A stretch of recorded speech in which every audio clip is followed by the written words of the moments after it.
In this video, I want to talk to you more about the discs used in this project. When I made discs, they would be aligned like this. First, because I've created them, I've extruded them, and then I placed them in the position I wanted for my waterfall effect. And after that, I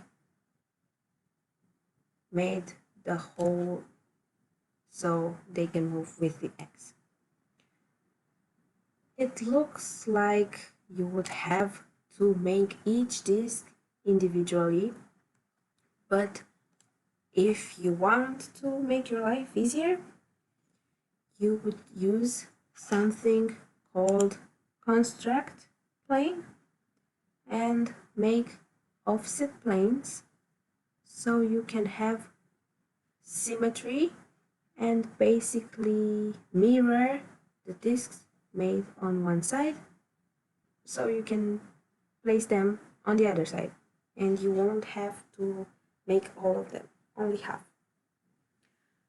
Of course, like I told you before, I have one big disc for my sphere and then discs with a diameter smaller and smaller as you move to the edge. I decided to make the disc for the sphere a little bit bigger, so when our mechanism works, the sphere would come from a higher place and it would drop in our simulated body of water, and that's why we have a bigger difference here.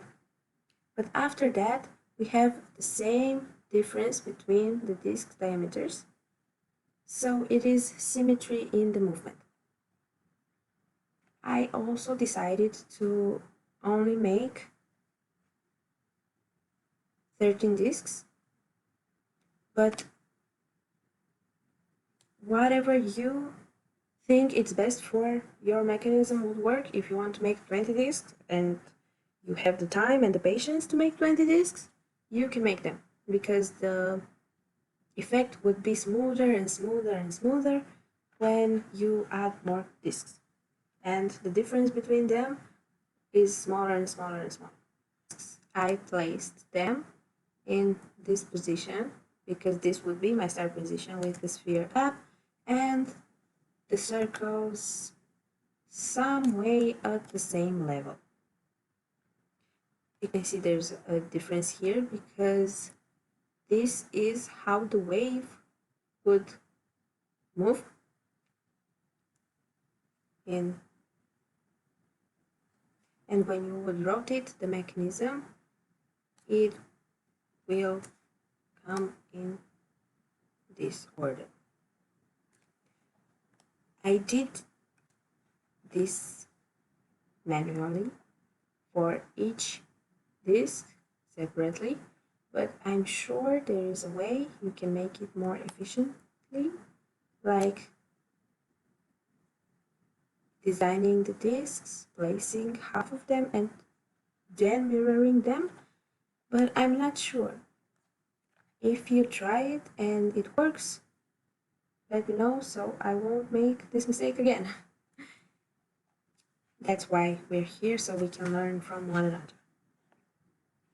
After I placed my discs, I extruded the hole in them, so you can see in this part, and for each disc we have the same hole,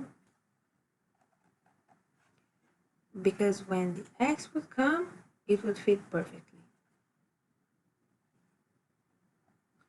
And this is how I created the discs for my mechanism. See you on the next video.